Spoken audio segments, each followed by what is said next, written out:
Because we should be able to use our landscapes, one way to approach landscape design is to think of the space as an outdoor room, or often it's a series of outdoor rooms. In your home, you have different rooms or spaces, such as the living room, the dining room, the kitchen, the bedroom, and you do different activities in each of these rooms. It can be the same for your outdoor areas, where you define different areas for different activities. For example, in a residential landscape, you might have a smaller, closer in area for entertaining and a larger, further out room for kids' activities. If you're doing a Master Gardener volunteer project, such as a park, you might have a sitting area, or a teaching area, or a therapy area, or a display area, all dependent on the users of that landscape and what the needs are. To be effective, these rooms need to be defined. Not that they're totally enclosed and separate from each other, but visually you should be able to tell where one room ends and the next one begins.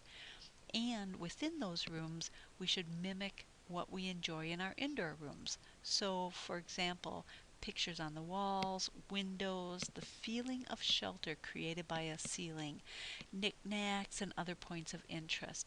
Even though we like the big open outdoor spaces, as humans we instinctively like to have a little bit of a sense of shelter and feeling of definition of that room. Large trees are one of the first things to be considered, as they provide the ceiling or the overhead plane and give us a sense of shelter and a little bit of protection. Sure, we love to be outside, but just like rabbits and other wildlife, we like a sense of shelter, something overhead to protect us from predators that might be coming along to grab us. Large trees, perfect for creating a ceiling effect in our outdoor rooms. If large trees exist, that's a bonus. If there are no existing large trees, you'll need to carefully consider where to place those trees so that eventually they can grow up and provide shade and ceiling for the space. Besides large trees, there are some other things that can provide that ceiling, such as a pergola, trellises, canopies, sun umbrellas, garden structures, things like that. Even young trees or smaller trees can help provide a sense of shelter, as can walls of nearby buildings, such as in this picture. In this picture, you can see the tree, the river birch on the left, is starting to form some overhead shelter, and the walls on the building on the right also help contribute to the room's definition, even though those walls are softened by the plants, the vines that are climbing up it. You can also see other components of a room in this outdoor space, including the floor. As a carpet of that ground cover there. There are interest on the walls with the vines growing up. There's a planter box with interest that might be at the level of tables. The interesting bark on the tree is a decorative component. So again, there are things that mimic what we have in our indoor rooms as well. Stepping down from the large trees, we would get to the smaller ornamental trees or the tall shrubs, and they play an important role in the outdoor room as well. They help to contribute to the canopy effect, and they also can form some walls or that sense of enclosure. They can give us some privacy. They can provide ornamental things to look at eye level, the same level where in indoor rooms we might have pictures on the walls or items on the shelves. So those larger shrubs need to have they definitely have a place, and they need to be in the landscape as well. You can see in this picture that that ornamental tree adds some color with the fruits that are on it, as well as a focal point with the shiny bark on the trunk. So all of those things provide interest. And it's an in-between size, shorter than the large canopy trees, but taller than the shrubs, so it helps tie things together.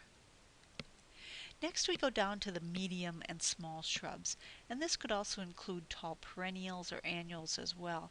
These help define the boundaries of the room, but they give us interest at a level that's similar to what might be on an end table, for example, or coffee tables.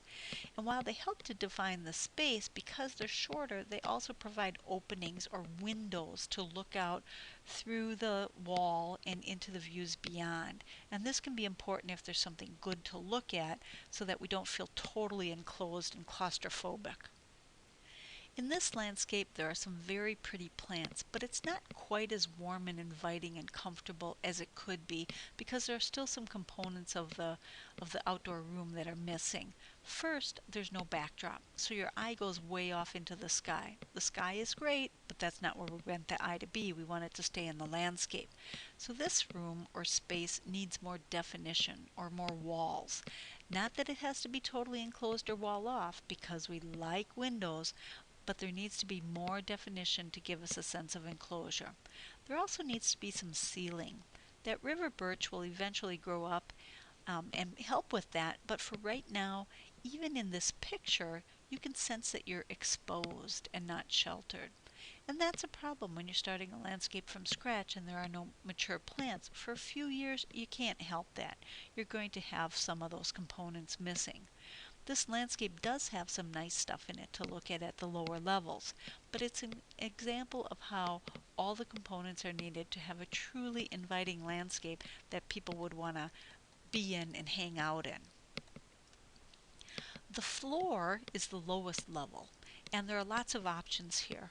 The floor can help to tie things together, both within an outdoor room or by tying together the different outdoor rooms that are in the full landscape.